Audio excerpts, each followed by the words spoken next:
Oui, bonjour. Alors, vous remarquerez que moi, je fais soft. Pas d'entrée en matière. On est là pour bosser. Vous n'avez pas besoin de me voir.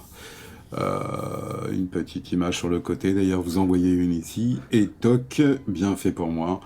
Mais ça s'arrêtera là. Donc, l'essentiel, c'est ici que ça se passe. Donc si je cherche un nouveau document à corriger ou compagnie, vous êtes en train de travailler sur un design et vous avez une problématique de photo, et qu'est-ce que vous faites? Eh bien vous allez sur Bridge. Bridge, je vous en parlerai peut-être un petit peu plus tard. Et là, vous allez voir ici comment on corrige des photos. Bah, tout simplement, effectivement, je pense que il serait bon ton de commencer par le départ.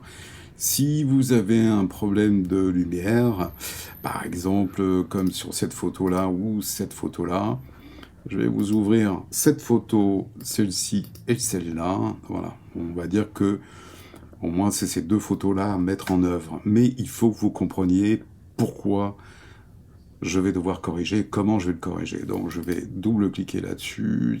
Ça ne s'ouvre pas sur ce que je veux. Vous remarquerez que je fais un clic droit pour ouvrir avec Photoshop. Donc clic droit sur Mac, hein, vous devez le savoir, à mon avis c'est CTRL-clic. Hein. Et ici, et j'ouvre ceci.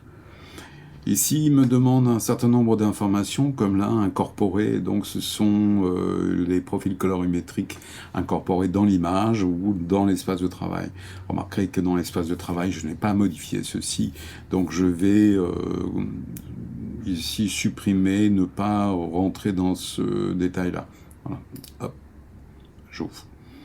Donc il va ouvrir la deuxième. Ici, quand il veut, pareil. Vous voyez, c'est toujours Adobe RGB 1998. Ici. Je vais laisser ça supprimer, pas de profil. Et là non plus. Remarquez ici, encore une fois, je vais zoomer. Comment je zoome? C'est assez facile. C'est barre espace commande, je clique et je glisse vers la droite. Alors vous allez me dire, oui, on peut le faire ici. Ouais, on peut le faire là. Vous voyez, vous cliquez, glissez, il y a une petite vignette ici qui vous indique. Mais on n'est pas là pour ça. Voilà, on n'est pas là pour ça, on est là juste ici pour travailler. Alors, vous remarquerez également que problématique, je vais revenir comme ça, voilà. Problématique ici, c'est que l'espace de travail est un petit peu brouillé. Donc, quand on n'a pas l'habitude de Photoshop, c'est vrai qu'on pourrait être perdu. Donc, vous voyez que dans Fenêtre, vous allez trouver un espace de travail comme ceci. Eh bien, l'espace de travail, vous voyez, c'est les indispensables par défaut. Donc, Adobe vous met cet espace de travail-là. Alors, c'est bien, il y a les propriétés qui regroupent un certain nombre de palettes. Mais dans un premier temps, si vous voulez démarrer un peu voilà, propre sur Photoshop par le début, après, vous ferez un espace de travail qui vous conviendra le mieux. Mais moi, je vous conseille cet espace-là. J'y reviendrai éventuellement sur l'espace de travail et compagnie un petit peu plus tard, mais vous voyez que ici, je vais le configurer comme ça, mon espace. Voilà. Alors, c'est un petit peu en désordre, donc je vais venir dans Fenêtre, ici, dans l'espace de travail, je vais lui demander de réinitialiser l'espace que j'ai créé. Voilà, ça, c'est propre. Alors, il y a un truc qui va pas, c'est ici, vous voyez, hop, sur deux colonnes, moi je préfère, et ça ne m'intéresse pas du tout. Donc vous voyez que je viens ici de modifier mon espace de travail. Donc ce que je vais faire, espace de travail, et je vais donc ici créer un nouvel espace de travail, que je vais nommer, bon, espace. Alors évidemment, il va me dire, oh là là, mais il en existe déjà un, je peux cocher tout ça, ce sera aussi bien. Je valide ceci. Vous voyez qui me dit, mais voilà, il n'y a pas de mais qui tienne, voilà, je fais ça. Donc ce qui est bien, c'est comme on peut le constater ici, espace de travail, j'aurai toujours le même. Et si je fais n'importe quoi, comme ceci, vous voyez, hop, je peux revenir là-dessus, réinitialiser. Et vous voyez, c'est propre. Barre espace, j'appuie, je clique ici. La première chose que vous devez faire, c'est de vérifier la résolution de vos images. Là aussi, j'y reviendrai un petit peu plus tard. Je ne vais pas tout mélanger. Pour l'instant, qu'est-ce qu'il faut que je fasse? Eh bien, il faut que j'aille ici, dans l'histogramme. L'histogramme est mon ami. je vais dans le menu déroulant, ici, comme on peut le voir. Vous voyez, ici, je vais dans le menu déroulant. Et je vais faire un affichage agrandi comme ceci. Je vais me positionner là, voilà, comme ça. Et puis, vous allez remarquer que, eh bien, qu'il y a de la lumière. Encore une fois, je ne vais pas rentrer non plus dans les détails techniques. Ça sert à rien. Vous devez repérer ce genre de choses. Vous voyez, par exemple, ici, eh bien, j'ai une forte lumière blanche, ici, hein, évidemment, dans la couche rouge. Et à gauche, j'ai plus de cyan, par exemple, ici, qui tourne au bleu. Regardez ici, dans les couches, on le voit de manière plus précise. Regardez, dans le rouge, ici, c'est très lumineux, contrairement au vert, un peu plus sombre, et le bleu, je vous en parle pas. Donc, si je reviens ici sur la couche RVB, je vais regarder ça en couleur, ce sera beaucoup mieux. Regardez ici, j'ai la luminosité globale de mon image. Très intéressant parce que, regardez, maintenant, vous allez vous demander pourquoi. Vous avez dû vous demander pourquoi j'ai ouvert ça. Bah, regardez ici, le canard. Oula, le canard, il est tout sombre. Et remarquez ici que l'histogramme est complètement à gauche. Enfin, pas complètement. Et lever de soleil, ici, c'est plutôt l'inverse. Hein, tout est à droite, donc vous remarquerez ici que c'est la lumière. La lumière, l'absence de lumière, et là quelque chose d'à peu près bien. Forte luminosité, tout ça était parfaitement équilibré entre ce point-là et ce point-là. Ce point-là, à gauche ici, c'est le noir, et ce point-là, on dit c'est le bien. Mais en réalité, vous le savez parfaitement que pour prendre une photo, il faut deux choses essentielles en dehors du boîtier. Boîtier photo, j'entends, il vous faut eh bien, de la lumière et de l'absence de lumière. On est d'accord? Eh ouais, on est d'accord, j'imagine. Si, on est d'accord. Enfin, moi, je suis d'accord avec moi. Alors, regardez bien ici, je vais vous faire vraiment le truc, mais alors, du tout début.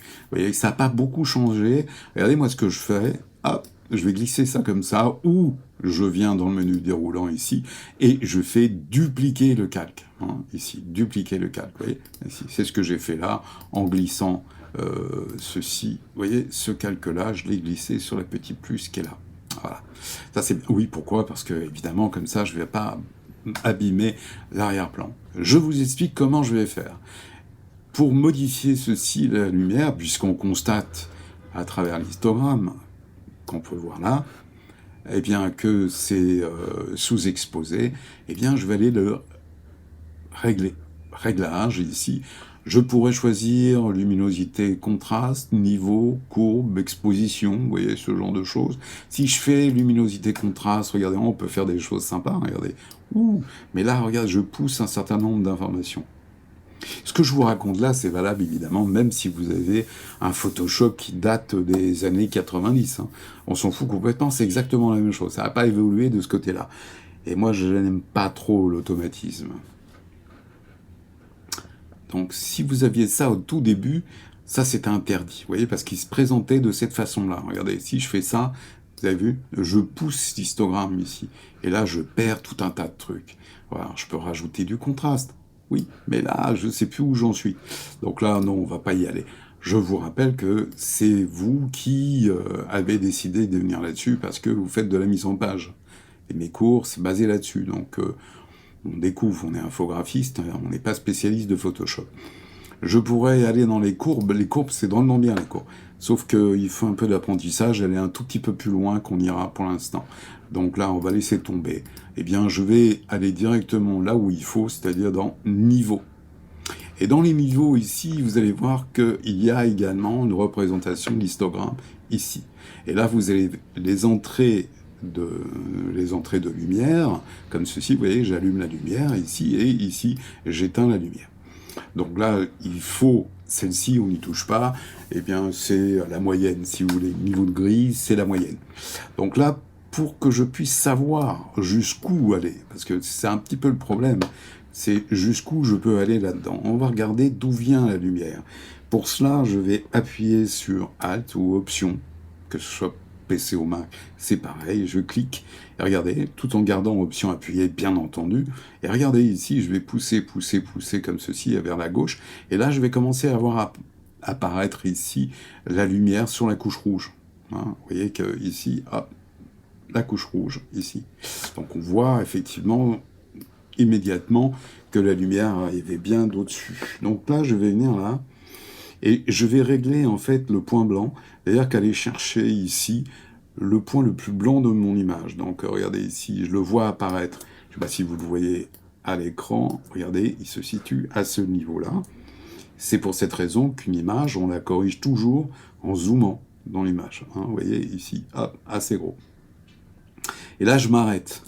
Là, je m'arrête comme ceci, et je vais faire la même chose, mais avec le noir. Donc là aussi, je vais chercher le pixel le plus noir. Regardez, hop, le pixel le plus noir. Il arrive, il arrive, il arrive. Vous le voyez là? Regardez. Non, vous voyez pas? Allez, un petit effort, en bas, regardez, ici, dans cette zone. Hop, je zoome un peu, je remonte, et regardez, j'appuie à nouveau sur Alt, et je maintiens, et regardez, je vois 4-5 pixels qui se baladent ici. Je vais aller vraiment faire ça très très fin. Alors, vous les voyez assez rapidement. Pourquoi? Parce que cette image est très petite. Il y a une raison à cela, hein, évidemment, pour que vous puissiez bien voir ce que je fais. Et regardez cette image qui était sombre et sans intérêt. On dirait toujours sans intérêt. Mais voilà, regardez, l'histogramme, on a ce qu'on appelle là une espèce de filtre en peigne. Vous voyez, on a écarté des informations de lumière.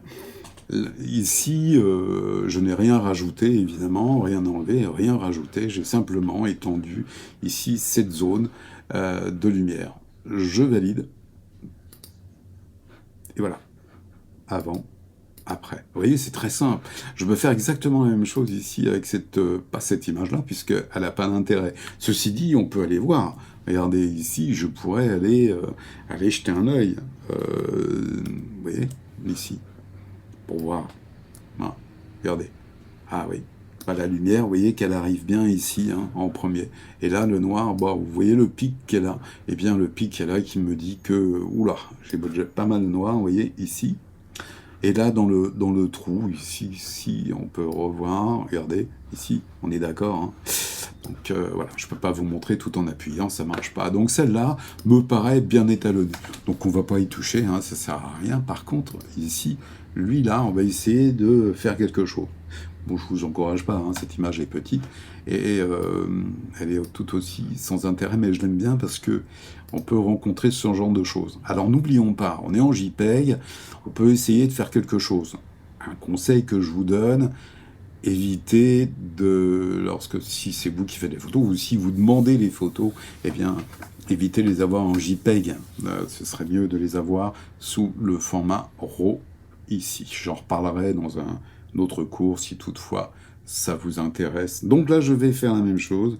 Je vais aller dans les niveaux. Alors, petit rappel, hein, c'est toujours dans Images, Réglages et Niveaux. Niveau, c'est 90% de vos problématiques de lumière. Regardez ici. Là, j'ai ce qu'on appelle un blanc spéculaire, c'est-à-dire un trou dans l'image. Donc là, danger, quoi. Hein, on pourra le corriger, mais quand un petit peu plus tard. Donc si je pousse le noir maintenant, regardez, il se situe tout en bas, à droite, dans cette zone-là. Alors faites attention, n'allez pas trop loin, hein, si vous voyez que cette partie-là, parce que sinon ici, vous risquez d'avoir un aplat de noir, et ça va pas être très bien. Donc regardez ici, je vais réduire, voilà. Ça c'est parfait, ça me semble très bien. Donc regardez, là aussi, on peut voir cette image. Ah, pas mal, voilà. Ben voilà, c'est ce que je voulais vous raconter dans Photoshop. Déjà, si vous maîtrisez ce genre de choses, eh bien, ce sera pas mal. Vous allez voir que ça va beaucoup vous aider. On peut aller plus loin, on pourra aller un petit peu plus loin, encore une fois, si toutefois, eh bien, ça vous plaît, eh bien, je continuerai peut-être à faire quelques vidéos là-dessus. Bah voilà, je vous souhaite, je sais pas, peut-être une bonne soirée, une bonne après-midi, un bon week-end. À bientôt, vous revenez quand vous voulez, hein, voilà, je vous accueillerai volontiers, je vous raconterai encore quelques histoires là sur Photoshop.